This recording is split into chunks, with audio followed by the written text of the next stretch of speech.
నమస్తే, నేను Yogita. Welcome to సత్యాగ్రహి.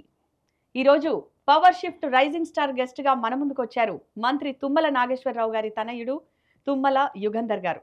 So ప్రస్తుత రాజకీయాల గురించి ఆయన ఒపీనియన్ ఏంటి, అలాగే రాజకీయంగా ఆయనకున్నటువంటి ఆశలేంటి, ఆకాంక్షలేంటి ఆయన మాటల్లోనే విందాం. నమస్తే యుగంధర్ గారు. నమస్తే అండి. ఎలా ఉన్నారు? All good. సో ఖమ్మం జిల్లా వ్యాప్తంగా కూడా చూసుకుంటే మీ నాన్నగారికి చాలా మంచి పట్టుంది. అయితే పాలేరు, సత్తుపల్లి, ఖమ్మం ఈ మూడిట్లో పోటీకి మీరే నియోజకవర్గాన్ని ఎంచుకుంటారు? అంటే ఈ 3 నియోజకవర్గాలు సత్తుపల్లి రిజర్వ్డ్ అయిపోయింది. సత్తుపల్లి తర్వాత ఉన్నటువంటి స్థానాలు తక్కువనే దృష్టితోటే ఖమ్మం పార్లమెంట్ మీద దృష్టి పెట్టి ఆ టికెట్ని అడగడం జరిగింది. పార్టీ వేరే నిర్ణయం తీసుకుంది. పార్టీ నిర్ణయానికి కట్టుబడి కంటిన్యూ చేస్తూ ఉన్నాం అక్కడ సర్వీస్. ఓకే. సో అక్కడ స్థానికంగా మీకు ఎలాంటి పట్టుందండి? అంటే నాన్నగారు గత 40 సంవత్సరాల నుంచి రాజకీయాల్లో ఉన్నారు. సత్తుపల్లి కాన్స్టిట్యున్సీలో మొదలై ఖమ్మం శాసనసభ్యుడిగా, తర్వాత పాలేరు, తర్వాత మళ్ళీ ఇప్పుడు ఖమ్మం. ఈ 40 సంవత్సరాల రాజకీయ జీవితంలో ఆయన అన్ని నియోజకవర్గాలని తన నియోజకవర్గంగా చేయడం వల్ల ఈ ఉమ్మడి జిల్లాలో ఉన్న 10 కాన్స్టిట్యున్సీల్లో ఆయనకు ఒక ప్రభావం ఉంది. ఆయనకంటూ ఒక సొంత టీమ్స్ ఉన్నాయి. వాళ్ళందరి ఎక్స్పెక్టేషన్స్ మీట్ అవ్వాలి, నాన్నగారి కంటే మంచి పేరు తెచ్చుకోవాలన్న కసితోనే నేను కూడా పనిచేస్తున్నాను. సో బీఆర్ఎస్, టీడీపీ ఈ రెండు పార్టీల మీద మీకున్న అభిప్రాయం ఏంటి? అంటే ఇప్పుడు మేము ఉన్నది కాంగ్రెస్ పార్టీ కాబట్టి బీఆర్ఎస్, టీడీపీ గతంలో నాన్నగారు పనిచేశారు. తెలుగుదేశం పార్టీ తెలంగాణలో మరో కొత్త చాప్టర్ స్టార్ట్ చేస్తా లేదనేది క్వశ్చన్ మార్క్ ఉంది. బీఆర్ఎస్ యాక్టివ్గా ఉండింది, ఇప్పుడు ప్రతిపక్ష పాత్రలో ఉంది కాబట్టి మేము రాజ్యంలో ఉన్నాం కాబట్టి తప్పకుండా ప్రజలకు సేవ చేసి మళ్ళీ కాంగ్రెస్ పార్టీని మళ్ళీ ఎలా గెలిపించుకోవాలనే దాంట్లోనే నేను ఫోకస్గా ఉన్నాను. అయితే కాంగ్రెస్ పార్టీలో జాయిన్ అవ్వడానికి మెయిన్ రీజన్ ఏంటి? అక్కడైతే ఎక్కువ రాజకీయాలు చేయొచ్చు అనుకున్నారా? అండ్ గ్రూప్ రాజకీయాలు కూడా ఆ పార్టీలోనే ఎక్కువ కదా. అంటే తుమ్మల గారి చరిత్ర ఈ 40 సంవత్సరాలు అయిన దాంట్లో ఎక్కడ కూడా గ్రూప్ రాజకీయాలకు వ్యతిరేకంగానే ఆయన ఉండేవారు. పార్టీ నిర్ణయమే మా నిర్ణయం, పార్టీ ఏది ఆదేశిస్తే అదే చేయాలనే దాంట్లోనే వర్క్ చేసుకుంటూ వచ్చాం. బీఆర్ఎస్లో టికెట్ రాకపోవడం, ప్రజలందరూ కూడా మార్పు కోరుకుంటున్నారు, మీరు తప్పకుండా కాంగ్రెస్ పార్టీలో రావాలని చెప్పి జిల్లా స్థాయి నాయకుడి నుంచి రాహుల్ గాంధీ గారి వరకు ఆహ్వానం పలికి తుమ్మల గారు లాంటి క్రెడిబిలిటీ ఉన్న లీడర్ కావాలి అని కోరుకున్నారు. కాబట్టి వాళ్ళందరూ కోరిక మన్నించుకొని కాంగ్రెస్ పార్టీలో చేరడం జరిగింది. అద్భుతమైన విజయాన్ని సాధించడం జరిగింది. అండ్ రాజకీయాల్లో చూసుకుంటే మీకు టీడీపీ ప్లస్ అయిందా, లేదంటే కుల బలం అడ్వాంటేజ్గా మారిందా? అక్కడ ఉన్నటువంటిది ఫస్ట్ తుమ్మల గారు అనే బ్రాండు, తర్వాత కాంగ్రెస్ పార్టీ, రేవంత్ రెడ్డి గారు, రాహుల్ గాంధీ గారు ఇచ్చినటువంటి వాగ్దానాల మీద నమ్మకంతో కాంగ్రెస్ పార్టీని ఓన్ చేసుకున్నారు. కులం అనేది తక్కువ పాత్ర పోషిస్తుందని నేను విశ్వసిస్తున్నాను. అయితే జనరల్గా తండ్రి మంత్రి అయితే కొడుకులదే అక్కడ అంతా కూడా పెత్తనం ఉంటుంది. అయితే కొడుకుల వల్ల తండ్రులు ఇబ్బందులు పడ్డ ఘటనలు కూడా మనం చాలా చూసాం. మీరు ఆ విషయంలో కాస్త జాగ్రత్త పడ్డట్టున్నారు. అంటే జాగ్రత్త అంటే తుమ్మల గారు వచ్చినటువంటి నేపథ్యం అలాంటిది. ఒక సామాన్య మధ్యతరగతి రైతు కుటుంబం నుంచి 78-80లో బీకామ్ కంప్లీట్ చేసుకొని ఎన్టీఆర్ గారు పిలుపు మీదకి వచ్చినప్పుడు మొదటి క్యాబినెట్లోనే తుమ్మల గారికి అవకాశం ఇచ్చారు ఎన్టీఆర్ గారు.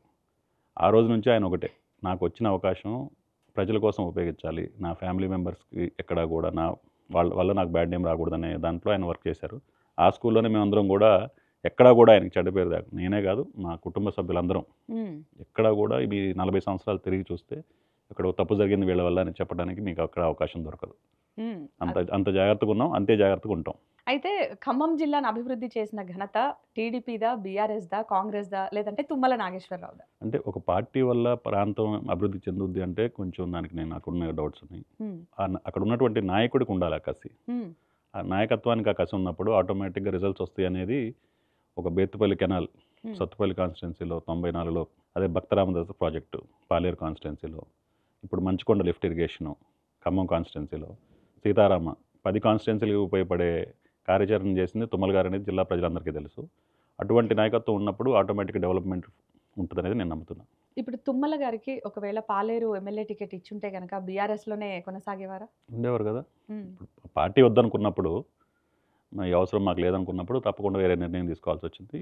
ఆయన కూడా ఆయనకున్న మనసులో ఒకటే కోరిక, బీఆర్ఎస్లో చేరినప్పుడు కూడా ఆయన ఒకటే మాట అడిగారు కేసీఆర్ గారిని, ఈ నా రాజకీయ జీవితంలో నేను చేయలేని పని గోదావరి నీళ్లు ఖమ్మం తీసుకురావడం కోసం, దానికోసమే నేను బీఆర్ఎస్లోకి వస్తున్నాను, ఎట్టి పరిస్థితుల్లో అది తీసుకొని సాధించాలనేది నాకు కసి అనే దాని మీద వచ్చారు ఆయన. అది ఎక్కడైతే డిఫర్ అయిపోయిందో, అది అవ్వలేదో, దాన్ని మళ్ళీ ఎట్లయినా సాధించాలనే ఉద్దేశంతోనే కాంగ్రెస్ పార్టీలో చేరి దాన్ని మొన్న సాధించాం. అయితే సీతారామ ప్రాజెక్టు పూర్తి కావడం విషయంలో కేసీఆర్ కృషి ఉంటే క్రెడిట్ అంతా కూడా కాంగ్రెస్ తన ఖాతాలో వేసుకుంటుందని బీఆర్ఎస్ అంటోంది. ఈ విమర్శలు నిజం కాదంటారా? నిజం కాదు. ఎందుకంటే ఇప్పుడు బీఆర్ఎస్ పార్టీ 2014 నుంచి 2024 వరకు అధికారంలో ఉంది. తుమ్మల గారు 2018 వరకు మంత్రిగా ఉన్నారు. తుమ్మల గారు ఓడిపోయిన రోజు తర్వాత 5 సంవత్సరాల్లో 2023 వరకు ఎందుకు ఆ ప్రాజెక్ట్ కంప్లీట్ కాలేదు, ఎందుకు మీరు అందరూ చేయలేకపోయారు అనేది అందరూ ప్రశ్నిస్తారు. మళ్ళీ తుమ్మల గారు వచ్చిన తర్వాతనే ఒక టార్గెట్ పెట్టి ఆగస్టు 15కి 3 పంపులు ఆన్ చేయాలన్న ఒక డెడికేషన్తో పనిచేశారు కాబట్టి ఆ ప్రాజెక్ట్ సక్సెస్ అయింది.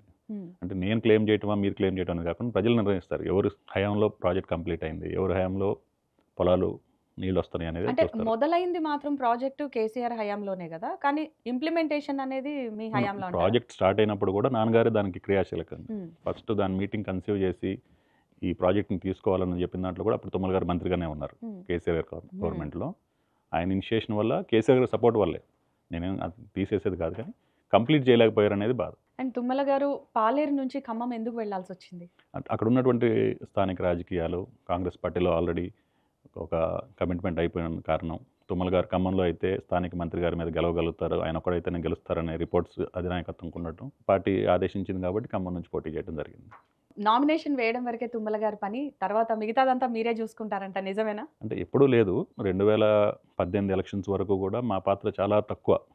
ఆయనకి నాన్నగారికి రాజకీయాల్లో రావడం అంత ఇంట్రెస్ట్ ఉండదు కాబట్టి వెనకాల ఉండే చూసేవాళ్ళం. 2018లో ఆయన ఓడిపోయిన తర్వాత ఆ 5 years ఆయన హ్యూమిలేట్ అయినది మేము ప్రతిరోజు చూసాం కాబట్టి, లేదు తప్పకుండా ఇంకా కసికి పనిచేసి ఆయనకి ఎప్పుడు ఈ 10 ఎలక్షన్స్ పోటీ చేశారు. ఆయన మనం చేసింది 11th ఎలక్షన్. ఎప్పుడూ రానటువంటి మెజార్టీ తీసుకురావాలని కసితో పనిచేసాం, సక్సెస్ అయ్యాం. అండ్ మీతో సమకాలీకులు పటోళ్ల కార్తిక్ రెడ్డి కావచ్చు, పాడి కౌశిక్ రెడ్డి కావచ్చు, సో వీళ్ళంతా కూడా రాజకీయాల్లో దూసుకెళ్తున్నారు, మీరేమైనా కొంచెం స్లోగా ఉన్నట్టున్నారు? స్లోగానే లేదు, అంటే కుటుంబంలో ఇద్దరికి టికెట్ అడగటం న్యాయం కాదని మాకు తెలుసు.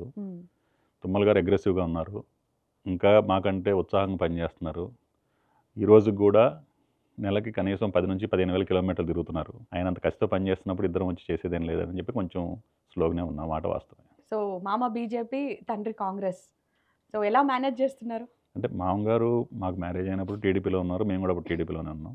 రాజకీయాలు వాళ్ళు మాట్లాడతారు తప్ప మా దగ్గర ఎప్పుడు కూడా కుటుంబంలో మామగారు వచ్చి మాతో రాజకీయం మాట్లాడింది లేదు, మేము వెళ్ళి ఆయనతో రాజకీయం మాట్లాడింది లేదు. ఎవరు రాజకీయం వాళ్ళది, ఎవరు పార్టీ వాళ్ళది. నాన్నగారు ఉన్నటువంటి పార్టీని, నా ప్రాంతానికి కావాల్సినటువంటి పార్టీని నేను ఓన్ చేసుకుంటాను. సో ఫ్యూచర్లో మామ పార్టీలోకి ఏమైనా వెళ్ళే అవకాశం ఉందా, లేదంటే తండ్రితో ఇలాగే కంటిన్యూ చేస్తారా కాంగ్రెస్? తండ్రితో ఉంటున్నా కాబట్టే నేను ఆల్మోస్ట్ ఒక 15 years నా పొలిటికల్ లైఫ్ తగ్గిన స్లోగా ఉందనుకుంటున్నాను. ఫర్ ఎవర్ తండ్రితోనే ఉందని కమిట్మెంట్తో ఉన్నాను. అండ్ రాజకీయాలకి మీరు దూరంగా ఉండాలని మీ నాన్నగారే కొంచెం వారించినట్టు తెలిసింది, నిజమేనా? వారి ఆయనకి ఇష్టం లేదు, రాజకీయ వారసత్వానికి వ్యతిరేకంగా గెలిచారు ఆయన. అటువంటి వ్యక్తి మళ్ళీ ఒక రాజకీయ వారసత్వం తీసుకురావడం కరెక్ట్ కాదనే ఫీలింగ్ ఆయనకి ఉంటుంది. నేను కూడా నాన్నగారు అగ్రెసివ్గా ఉన్న రోజులు మనం కూడా అవసరం లేదు, ఆయన పని చేసుకుంటున్నారు, మన పని మనం చేయొచ్చు అనే ఉద్దేశంతో నేను కూడా ఉన్నా. ఎప్పుడైతే ఆ లాస్ట్ 40 ఏళ్ళ నుంచి మా ఇంట్లో జరుగుతున్న ప్రతిరోజు కార్యక్రమాలు, వచ్చే ప్రజలు మనం మంచి చేసినప్పుడు వాళ్ళు చూపించేటువంటి ప్రేమ, అవన్నీ కూడా నన్ను కూడా రాజకీయాల పట్ల మోటివేట్ చేసి పోల్ చేస్తున్నాయి. తప్పకుండా నాన్నగారి పేరుని ఇంకా పెంచే విధంగానే నాది కూడా ఉంటుంది. అండ్ కొన్ని దశాబ్దాలుగా తుమ్మల నాగేశ్వరరావు గారు చాలా రాజకీయంగా బిజీగానే ఉన్నారు. సో వ్యక్తిగతంగా మీరు కానీ కుటుంబ సభ్యులు కానీ చాలా మిస్ అయ్యారా? అంటే మేము మా చెల్లెళ్ళు పుట్టిన టైంకి ఆయన రాజకీయాల్లో ఉన్నారు. మాకు ఆ రోజు నుంచి అలవాటు అయిపోయింది, ఆయనతోటి టైం స్పెండ్ చేసే అవకాశం చాలా తక్కువ ఉండేది మా ఫ్యామిలీ మెంబర్స్ అందరికీ కూడా. అది ఎప్పటికీ కూడా ఒక లోటే మాకు. అండ్ మీరు మళ్ళీ రాజకీయాల్లోకి వస్తున్నారు, సో మీరు మిస్ అవ్వరా ఫ్యామిలీని? అంటే మనం స్ట్రక్చర్ చేసుకునే ఆ రోజు ఉన్నటువంటి రాజకీయ పరిస్థితులు, ఆ రోజు ఉన్నటువంటి టెక్నాలజీ లేకపోవడం వల్ల కానీ కొన్ని ఇష్యూస్ వల్ల ఆ గ్యాప్ ఉండేది. ఇప్పుడు మనం ప్లాన్ చేసుకొని వీక్లీ 2 days 3 days మనం కేటాయించుకుంటాం కాబట్టి ఆ ఇబ్బంది రాదనేది నా భావన. అండ్ ఇంకొక డౌట్, తండ్రి తరఫున మీరు ఎలాగో ప్రజాసేవ చేస్తున్నారు కాబట్టి మళ్ళీ రాజకీయాల్లోకి రావడం అవసరం అని అనుకుంటున్నారా? అంటే తప్పకుండా మీరు చూస్తున్నటువంటి రాజకీయ వ్యవస్థలో ఒక అధికారం ఉంటే ఇంకెక్కువ పనులు చేయొచ్చు అనేది నేను నమ్ముతున్నా. లేకుండా చేసే పనులు కొన్నే చేయగలుగుతాం. మనం అవకాశం వచ్చినప్పుడు చేస్తే ఎక్కువ మంది ప్రజలకు సేవ చేసే అవకాశం ఉంటుంది. రాజకీయాల్లో కాకుండా బయట ఉంటే గనక, వేరే ఏదైనా ఉండుంటే గనక కొంచెం తక్కువ సేవ చేసే అవకాశం ఉంటుందని మీ భావన? అవును, ఎందుకంటే ఇప్పుడు నేను ఈరోజు కూడా మా కాన్స్టిట్యున్సీలో నెలకి ఒక 1000 నుంచి 1500 మందికి వినతులు స్వీకరిస్తూ ఉంటాం. నా స్థాయిలో చెప్తున్నాం కాబట్టి అక్కడ కొన్ని పనులు అవుతూ ఉంటాయి వాళ్ళకి. ఎందుకు అవుతున్నాయి అంటే తుమ్మల గారి తనయుడు అనే ఉద్దేశంతోనే చేస్తారు. సో అటువంటి తప్పకుండా అధికారం అంటూ ఉంటే ఎక్కువ పని చేయగలుగుతాం అనేది వాస్తవం. సో మిమ్మల్ని చూస్తుంటే చాలా సాఫ్ట్గా కనిపిస్తున్నారు, బయట కూడా ఇంతే సాఫ్ట్గా ఉంటారా? ప్రజల్లోకి వెళితే ఇంతే సాఫ్ట్గా ఉంటాను. మాట్లాడాల్సి వస్తే కనుక వాయిస్ రేజ్ అవుతుందా? అవసరం లేదు. ఇప్పుడు గట్టిగా మాట్లాడినంత మాత్రం పని అవుద్దని నేను నమ్మను. మనం చెప్పేది ఎదుటివాడికి అర్థమయ్యేటట్టు చెప్పాలనేది నా పాలసీ. మీరు గుడ్ లిజనరా? చాలా తెలుస్తుంది. చాలా తక్కువ మాట్లాడతాను, ఎక్కువ వింటాను. ఎక్కువ మంది తింటాను. సో అందుకనే ఎక్కువ మంది కనెక్ట్ అవుతూ ఉంటారు నాకు. ఒకవేళ రాజకీయ నాయకుడు కాకపోయి ఉంటే మీరు ఏమయ్యేవారు? ఎకనామిక్స్లో నేను డాక్టర్ని, ఎంబీబీఎస్ చదివా. యాహ్! తర్వాత వ్యాపారాలు చేశాను. ఇప్పుడు లాస్ట్ 5 ఇయర్స్ నుంచి వ్యవసాయం చేస్తున్నాను. దాంతోపాటు రాజకీయం చేస్తున్నా. ఈ నాలుగిట్లో మీరు ఏది ఫ్రేమ్ చేసినా నాకు ఇబ్బంది లేదు. నా ఇంట్రెస్ట్ ఇప్పుడు ఉన్నటువంటి యూత్కి కూడా నేను ఇచ్చే రిక్వెస్ట్ ఏంటంటే focus on agriculture. That is going to be the future అనేది నేను నమ్ముతున్నా.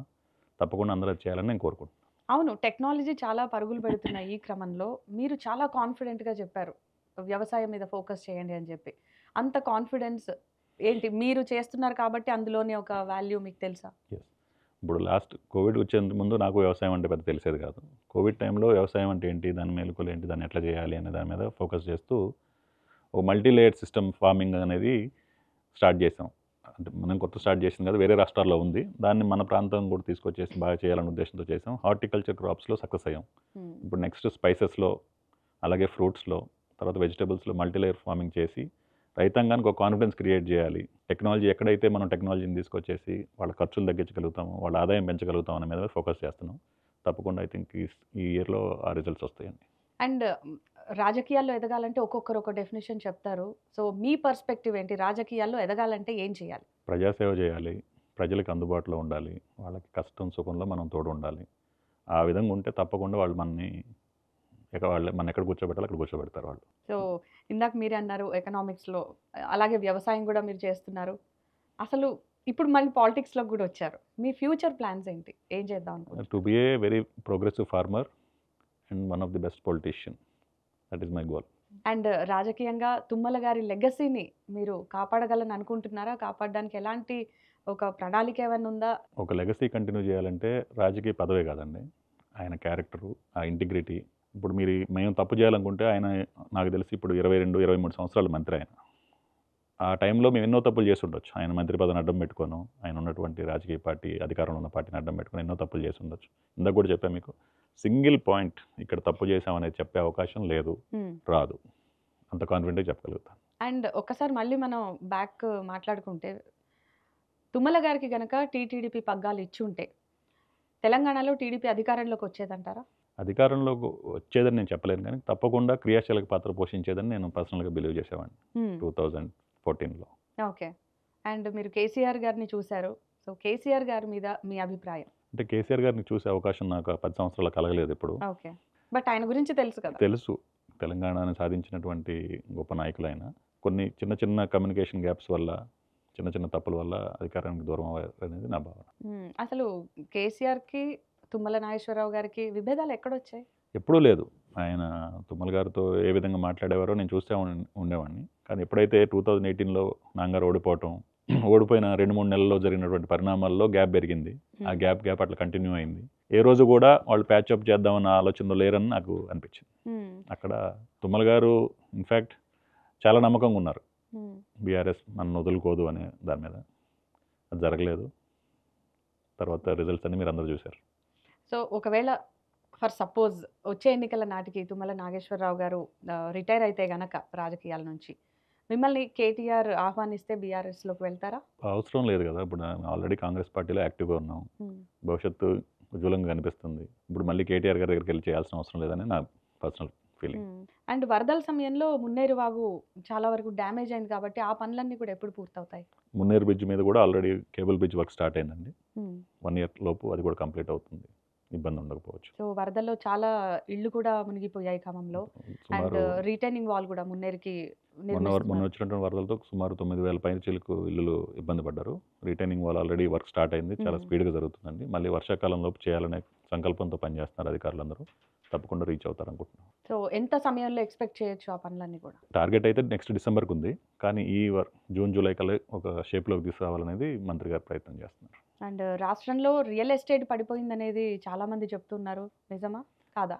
అంటే రియల్ ఎస్టేట్ పరంగా 2018 తర్వాత వచ్చినటువంటి హైప్ తోటి చాలా ఎక్కువ సప్లై ఉంది, డిమాండ్ తక్కువ ఉంది. దానివల్ల వచ్చినటువంటి ఇబ్బంది తప్ప గవర్నమెంట్ మారటం వల్ల రియల్ ఎస్టేట్ పడిపోయింది అనేది కరెక్ట్ కాదు. అండ్ కొంతమంది రియల్టర్లు ఖమ్మంలో రిలే నిరాహార దీక్షలు ఇవన్నీ చేశారు కాబట్టి, సో ఆ సమస్యను ఎలా పరిష్కరించారు ఆ టైంలో? అది పెద్ద ఇష్యూగా కాదు, అది అక్కడ ఉన్నటువంటి ఇంటర్నల్ ఇష్యూస్ మీద అంతకుముందు జరిగినటువంటి భూ కబ్జాలు వాటి మీద వచ్చినాయి తప్ప తుమ్మల గారి దగ్గర అటువంటి ఉండవు కాబట్టి పెద్ద ఇష్యూస్ భూ సమస్యలు ఏం లేవు పెద్దగా మా దగ్గర. And coming to personal, me stress buster ఏంటి? అంటే మా పిల్లలు, ఇద్దరు పిల్లలు, అండ్ ఈవినింగ్ వాలీబాల్ ఆడతాం, ఎవ్రీడే ఆడతాం సో కంపల్సరీ. అంటే టైం పాస్ చేయాలంటే మీరు ఎంచుకునేది సినిమాలు, స్పోర్ట్స్? స్పోర్ట్సే. స్పోర్ట్స్తోనే ఉంటాం. అండ్ ఇంకా మీకు ఇష్టమైన వ్యక్తులు ఎవరు మీ లైఫ్లో? అంటే ఒక్కొక్క సెక్టర్లో ఒక్కొక్కళ్ళు ఉన్నారు. ఇప్పుడు బిజినెస్ పరంగా చూస్తే రతన్ టాటా గారు నాకు ఇన్స్పిరేషన్ ఉంటారు. పొలిటికల్ లీడర్స్లో చూస్తే చంద్రబాబు నాయుడు గారు నాకు విజనరీలాగా అనిపిస్తారు. ఇప్పుడు ఒక సిస్టమేటిక్గా డెడికేటెడ్గా ఉండే మనిషి అంటే మా నాన్నగారు కనిపిస్తారు. ఒక్కొక్క ఏరియాలో ఒక్కొక్కళ్ళు, వాళ్ళని చూసి మనం నేర్చుకోవటం ముందుకెళ్తాం.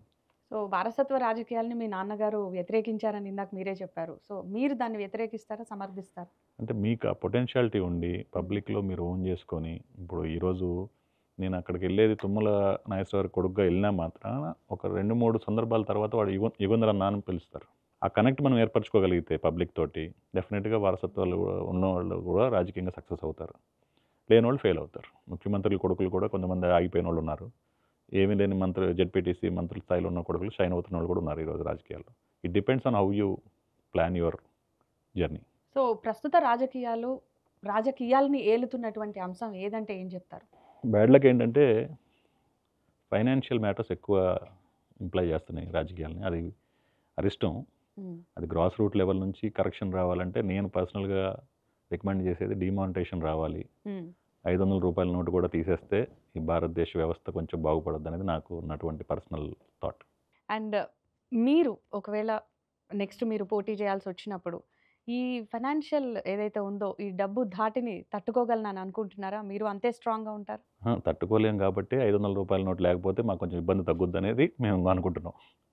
డబ్బు లేని రాజకీయం చేద్దాం అనేదా? ఆ సిస్టంలో లేదనుకోండి డబ్బు, ఆటోమేటిక్గా మీకున్నటువంటి క్యారెక్టర్ బట్టే పబ్లిక్ డిసైడ్ అవుతారు అనేది నా నమ్మకం.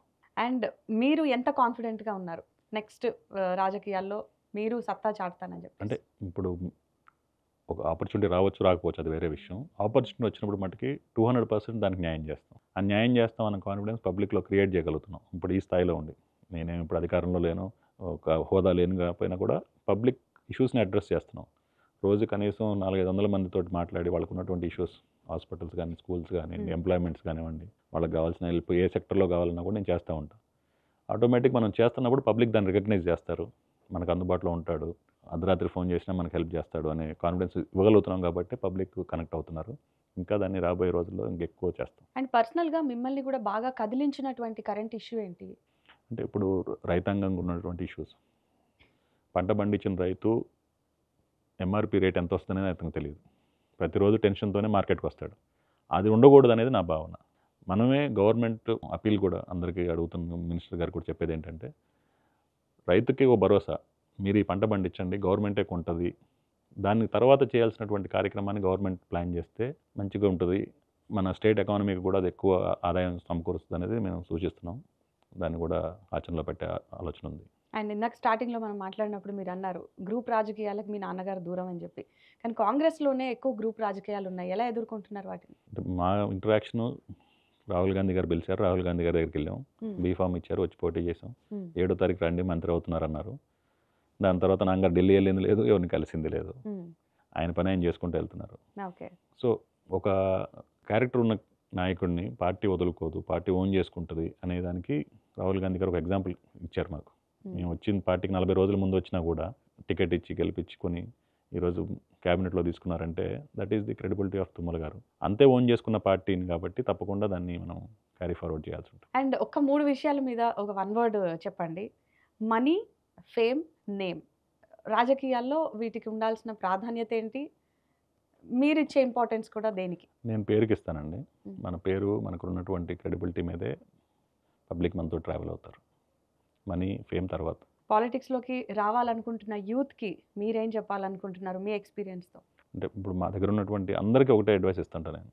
మీకు ఉన్నటువంటి ఇష్యూస్ని అడ్రస్ చేయండి. మీ ప్రాంతంలో ఉన్నటువంటి ప్రతి ఒక్క ఇష్యూని నా దృష్టికి తీసుకురండి. That is where people will own you. వాళ్ళకు ఒక నమ్మకం క్రియేట్ చేయండి.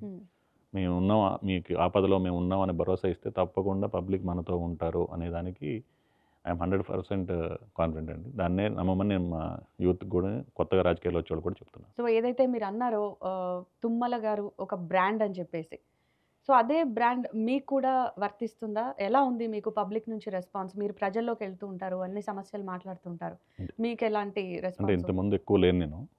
2018 తర్వాతే నా హ్మ్. పొలిటికల్ స్టార్ట్ అయింది.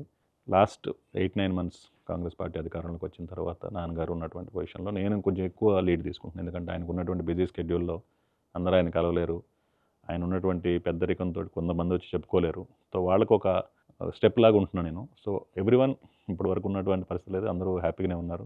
వాళ్ళకో కాన్ఫిడెన్స్ క్రియేట్ చేయగలిగాం. ఏదైనా ఇష్యూ ఉంటే యుగంధర్ దగ్గరికి తీసుకెళ్తే దాన్ని రిజాల్వ్ అవుతుంది అనే కాన్ఫిడెన్స్ మనం క్రియేట్ చేయగలిగాం. That is the success for me. Next 3-4 years will do lot of change in Khammam. So 2018 నుంచి మీరు ప్రజల్లో ఉన్నారు కాబట్టి, మీరు అబ్జర్వ్ చేసింది ఏంటి? అంటే ఓవరాల్ ఖమ్మం వ్యాప్తంగా గూడా మీరు అబ్జర్వ్ చేసిన ఇష్యూస్ ఏంటి? వాటిని ఎలా సార్ట్ ఔట్ చేయాలనుకుంటున్నారు?